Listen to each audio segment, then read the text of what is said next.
भन्नाट अशी कोळंबी मसाला तयार आहे बघा. काय सुंदर दिसते, चवीला पण तितकी छान झाली आहे आणि शब्द नाही येत आहेत, इतकी भारी झाली आहे. हॅलो व्ह्यूअर्स, मी अश्विनी गायकवाड तुमचं खूप खूप स्वागत करते माझ्या चॅनलमध्ये, ज्याचं नाव आहे आशुजित व्लॉग्स. कुठे होते मी 3 दिवस व्लॉगिंगच नव्हती केली आणि आज म्हटलं चला कामाला लागा, लय सुट्ट्या मारल्या, आज व्लॉगिंग स्टार्ट केली, ते पण आत्ता 8 वाजता. आणि माझ्या नवऱ्याने सुपारी आणले, तुम्हाला दाखवते. ही सुपारी कशी वापरायची मला कमेंटमध्ये नक्की सांगा, कारण मला खरंच हे सुपारीचं काय माहिती नाही. सी हे असं आहे आणि राणीचे पप्पा म्हणालेत की ही सुपारी आहे, तर ही सुपारी कशी वापरायची ते मला प्लीज कमेंटमध्ये सांगा. राणीचे पप्पा बोलले की ही सुकवायची असते आणि त्याच्या आतमध्ये सुपारी असते, तर ठीक आहे, ही ओली सुपारी आहे, म्हणजे यांना कुणी दिली तर त्यांनी आणली असेल, तर सांगा कमेंटमध्ये. आणि हे आमचं पाखरू अभ्यासाला बसलं. चल बाय. तर आज मी बनवले मुगाची उसळ आणि मुगाच्या उसळीची रेसिपी तुम्हाला मिनी ब्लॉगवर येणार आहे, ऑलरेडी आलेली असेल. आणि सोबतीला पापड आणि चपाती भात पण दिलं. हे अर्णवचं ताट. मी आज फक्त उसळ चपातीच खाणार आहे, राणी भात आणि उसळच खाणार आहे आणि पापड पण भाजले. चला आता मिनी ब्लॉग संपवते आणि मग पुन्हा ब्लॉगिंगला लागते. चला आता मी आणि अर्णव जाते मच्छी मार्केटला, तर मच्छी मार्केटला तुम्हाला पण घेऊन जाते. मी प्रमाणे आमची रेबेका नाटकं करू लागली, पटकन चालू होतच नाही आजकाल ती. आता तिला सर्व्हिसिंगला द्यायला झाले. तर आम्ही काही बाजारात गेलो नाही, कारण आमची गाडी स्टार्ट झालीच नाही. मी दाखवलं ना, रेबेका नाटक करत होती, मग रेबेका काय आमची चालू झालीच नाही शेवटी. आणि मग काय आलं, ऐन वेळेला तिथे खाली मच्छीवाला आलेला आहे, तर मी त्याच्याकडून फक्त कोळंबी घेतली आणि मग ना चाहते हुए भी मेरे को दाल चढानी पडी, मग दाल बनवली.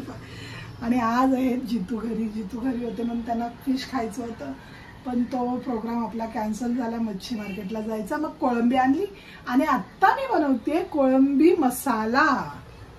तर कढई चढवली गॅसवरती आणि अर्णवला बोलवली कॅमेरा चालू करा. आता पुढचा कॅमेरामॅन असणार आहे आपली दिया दिदी. तर हे बघा, मी 1 चम्मच तेल घातलंय आणि कढई ठेवून आणि गॅस चालू केले. आता ह्याच्यात मी 2 उभे चिरलेले, उभे नाही बारीक चिरलेले कांदे घालणार. 2 कांदे घेतले मी. जरा कांद्यामुळे ना कोळंबी मस्त बनते, कोळंबी मसाला.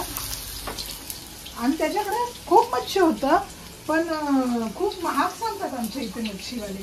त्याच्यापेक्षा आपल्या मच्छी कोळी लोक छान मच्छी देतात, म्हणून मग मी फक्त कोळंबीच घेतली जराशी, जास्त काही घेतलं नाही. बाजारात गेली असती तर खूप सारं मच्छी आणलं असतं ना. आणि मग आता कोळंबीच दाखवते म्हटलं. चलो छान असे कांदे परतून घ्यायचे. कांदा एकदम लाल नाही करायचा आपल्याला, फक्त परतायचा. आणि बोलता बोलता कांदा 50% लाल झालाय. हा, बस इतकाच करायचं. आणि लगेच आपण 1 मोठा चम्मचने अद्रक-लसूणची पेस्ट घातली आहे. थोडंसं पाणी उडते हाताला आणि हाताला पण चटका लागणार आहे आज. तिथे कॅमेरामॅन लागतोय ना. आणि लगेच टोमॅटो घालून घेते, कारण हाताला चटका लागण्यापेक्षा. म्हणजे टोमॅटो पण छान लाल करून घ्यायचं. मस्त टोमॅटोला पाणी सुटून लाल झालं होईपर्यंत काय नाही होतं, असं होतं माझ्या.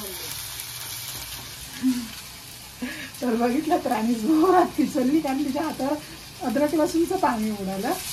तर होतं असं थोडंसं होतं. काल तर अर्णव, मी जो उसळीचा व्हिडिओ टाकलाय ना, त्याच्यात तर अर्णव 4 वेळा त्याने हात पुसला, कारण का हात सारखा त्याचा भाजत होता.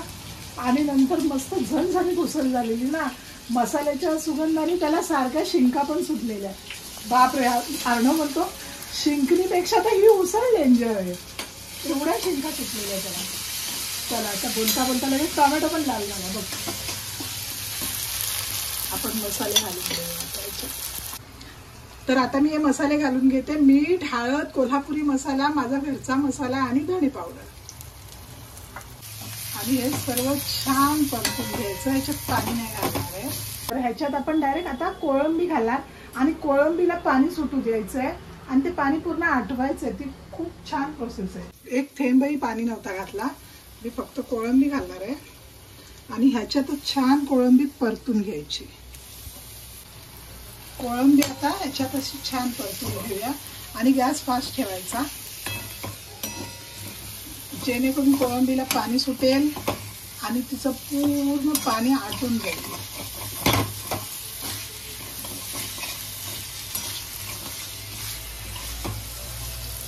त्याच्यामुळे ना कोळंबीचा जो वास येतो ना तो नाही. मच्छींमध्ये सर्वात जास्त जर स्मेल कुठल्या मच्छीला असेल तर मला वाटतं कोळंबीला असतो. तर त्याचं जे पाणी असतं ना, कोळंबीला पाणी सुटतं ते आटवून घ्यायचं, त्याच्यामुळे मग त्याचा स्मेल पण जातो. बघा आता पाणी बघा कसं सुटू लागले कोळंबीला. मी एक थेंब पण पाणी नाही टाकलं.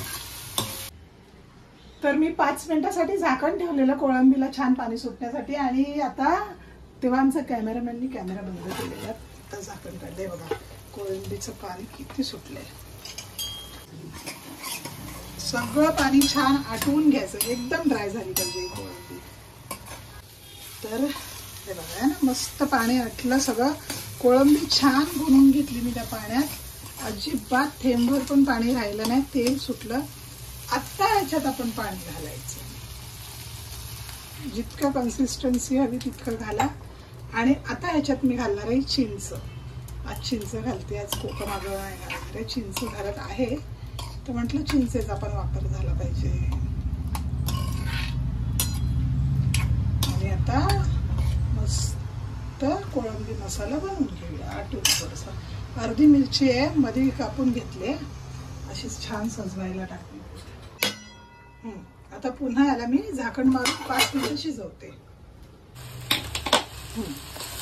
तर हे बघा आता मस्त कोळंबी मसाला आपला रेडी झाला. वरून कोथिंबीर घालते आणि गॅस बंद केला. आता प्लेटिंग करून घेते. एक बघा गरमा गरम कोळंबी मसाला तयार. ही जर कोळंबी मी तव्यात केली असती तर मी हिला नाव दिलं असतं कोळंबी तवा मसाला, पण मी कढईत केली ना म्हणून कोळंबी मसाला. सुगंधानीच भूक लागली आता.